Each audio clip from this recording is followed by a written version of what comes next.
कृषि मौसम वैज्ञानिक के साथ खास इंटरव्यू। कैसे मिलती है किसानों को मौसम की जानकारी। जलालाबाद के अनौगी में स्थित कृषि विज्ञान केंद्र के मौसम वैज्ञानिक ने मौसम के बारे में जानकारी देते हुए बताया कि किस प्रकार किसानों को मौसम की जानकारी मिलती है। उन्होंने बताया कि नए लगे संयंत्र से मौसम की हर पल अपडेट होती है। किसानों को मौसम की जानकारी मिलने से अब खेती करने में आसानी हो गई है। कन्नौज ब्यूरो प्रशांत पाठक की रिपोर्ट। हेलो दोस्तों, स्वागत है हमारे चैनल पे। आज हम आपको एक ऐसी शख्सियत से मिलाने वाले हैं जो मौसम के बारे में जो आपकी जानकारी देते हैं। और इस समय हम कृषि विज्ञान केंद्र पर अनौगी में उपस्थित हैं। हम कृषि विज्ञान केंद्र के जो वैज्ञानिक हैं उनसे आपकी मुलाकात करवाते हैं। आइए बात मिलाने वाले हैं कृषि विज्ञान केंद्र के जो मौसम वैज्ञानिक हैं अमरेंद्र यादव से। सबसे पहले आपका नाम बताइए आप।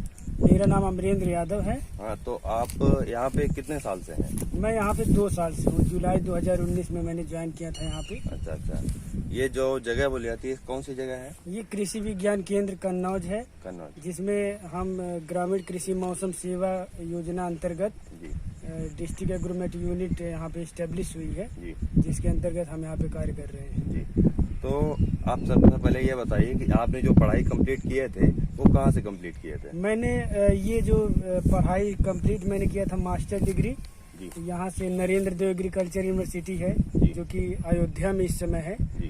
वहाँ से मैंने स्नातक डिग्री कृषि मौसम विज्ञान में फाइनल किया 2015 में। उसके बाद और भी जगहों पे कार्य करने के पश्चात यहाँ पर हम 2019 से सेवा प्रदान कर रहे हैं। तो सबसे पहले पोस्टिंग आपकी यहीं पे हुई है? इससे पहले भी आपने कहीं पे कार्य मौसम विज्ञान विभाग में हमारा यहीं पर पोस्टिंग हुई है, लेकिन इसके पहले हमने अदर प्रोजेक्ट में वाटर कंजर्वेशन के प्रोजेक्ट में प्रतापगढ़ एरिया में, और हम जो है सृजन के थ्रू यहाँ पर ललितपुर में वाटर कंजर्वेशन और लाइवलीहुड प्रमोशन में हमने वर्क किया। उसके बावजूद फिर हमको यहाँ पर मौका लगा कि हमने कई जगह पे इंटरव्यू दिए थे, यहाँ पे मौका। तो सबसे पहले यहाँ पे इन्होंने पहली बार इनकी पोस्टिंग हुई है। आज हम आपको एक संयंत्र के बारे में बताने वाले हैं जो हमारे कृषि सेवा केंद्र पर लगाया गया है, जिसमें हम आपको इनसे बताएंगे कि इस संयंत्र का नाम क्या है और जो हम लोगों को मौसम की जानकारी मिलती है वो कहाँ से प्राप्त होती है। जी आप बताइए, हम लोगों को जो मौसम की जानकारी मिलती है वो कहाँ से प्राप्त होती है? देखिए, जो मौसम की जानकारी प्राप्त होती है वो आप लोगों को, जैसे ये संयंत्र लगा हुआ है, इसका नाम ऑटोमेटिक वेदर स्टेशन है। यहाँ पर जो वेदर की इंफॉर्मेशन है, करंट वेदर डेटा जो इस समय का मौसम है, वो हर 15 मिनट पर ऑटोमेटिक यहाँ पर रिकॉर्ड होता रहता है।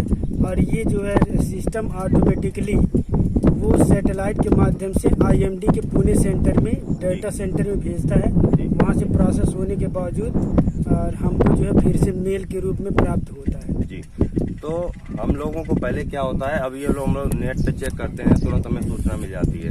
पहले किसानों को किस तरीके से सूचना मिलती थी कि बारिश होने वाली है या पानी बरसने वाला है या कितनी गर्मी है, तो कैसे सूचना मिलती थी? आपने बहुत अच्छा क्वेश्चन पूछा। पहले किसानों को जो सूचना बहुत पुराने समय में कभी घाघ दिया करते थे, तो उससे मिलती थी, जो कि यहाँ पे हम जानते हैं कि जनपद कन्नौज में उनकी निर्माण स्थली भी है। और उसके बावजूद लोगों को मंडल स्तरीय जानकारी मिलने लगी क्रॉप वेदर वॉच ग्रुप के माध्यम से, जो कि प्रदेश में और सेंट्रल लेवल पर जो है एम एस स्वामीनाथन द्वारा जो है तैयार किया गया, उसके द्वारा मिलती थी। तो केवल जनपद और मंडल स्तर पर ही रह जाता था।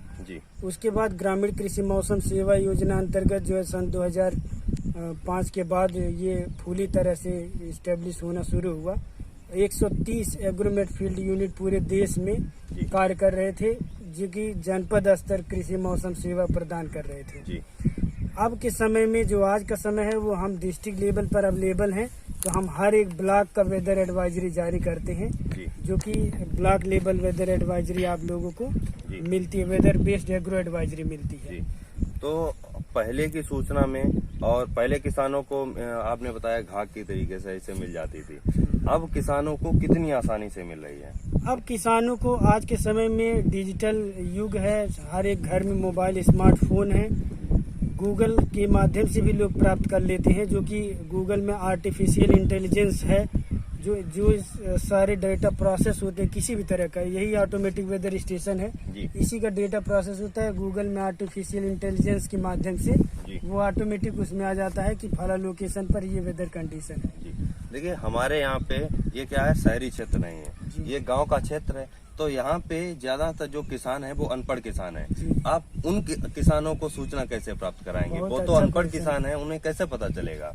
ये माना जाता है कि ग्रामीण स्तर, ग्रामीण लेवल पर यंगस्टर्स जो हमारे युवा साथी हैं, बहुत सारे यंग लड़के जिनके हाथ में स्मार्टफोन आज के समय में काफ़ी धड़ल्ले से दिखता है और वो यूज़ करते हैं मोबाइल को, और बहुत सारे किसान हैं जो कि हम उनको भेजते हैं और उनके घर के लोगों को जो वेदर की इंफॉर्मेशन और कृषि की जानकारी यहाँ कृषि विज्ञान केंद्र के माध्यम से जाती है, वो उनके मोबाइल पे जाती है। वो हर एक परिवार में किसी न किसी के पास स्मार्टफोन है। उस स्मार्टफोन के माध्यम से वो कुछ फैमिली के लोग कवर होते हैं। हालांकि एक फ़ायदा और भी है, मैंने कुछ किसानों से फीडबैक लिया तो उसमें हमने ये भी पाया कि यदि किसी यंगस्टर्स के पास एक मैसेज जाता है या पीडीएफ हम भेजते हैं वेदर बेस्ड एग्रो एडवाइजरी की, तो वो न कि अपने तक सीमित रहा बल्कि उनके पास रिश्तेदारों का, उनके दोस्तों का ग्रुप मतलब बना, आपका जो कहना है उसमें कि जो उनके ग्रुप में जुड़े हैं व्हाट्सएप के माध्यम से, वो उन्हें शेयर कर देते हैं, उसमें भी शेयर करते हैं। और बहुत हमारा अगला क्वेश्चन है कि पहले बताएं कि वो लोग आके, अब पहले और अब में क्या अंतर है, थोड़ा सा बताइएगा। पहले के समय में लोग अंदाजते थे, जैसे कहा जाए कि भारतीय कृषि मानसून का जुआ था जी। लेकिन अब हम तो नहीं कहेंगे कि भारतीय कृषि मानसून की जुआ है।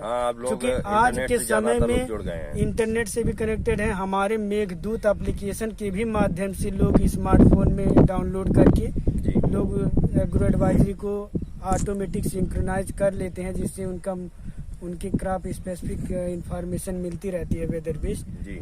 तो ये बेस्ट होता है जी।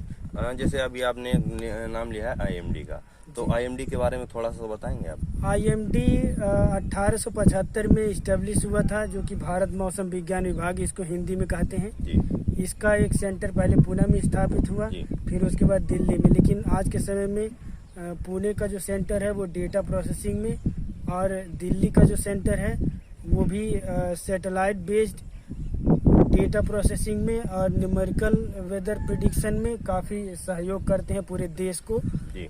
और एक चीज़ और मैं मेंशन करना चाहूँगा कि भारत मौसम विज्ञान विभाग जो है पूरे विश्व में जी। और सारे जगहों की जो मौसम विज्ञान विभाग है जी। हम चौथे स्थान पर हैं पूरे विश्व में जी। फोरकास्ट के मामले में, भविष्यवाणी सही होने के मामले में। जबकि और सब चीज़ों की इसमें लिस्ट में देखी जाए तो भारत का कुछ और ही स्थान है जो काफ़ी अलग है जी।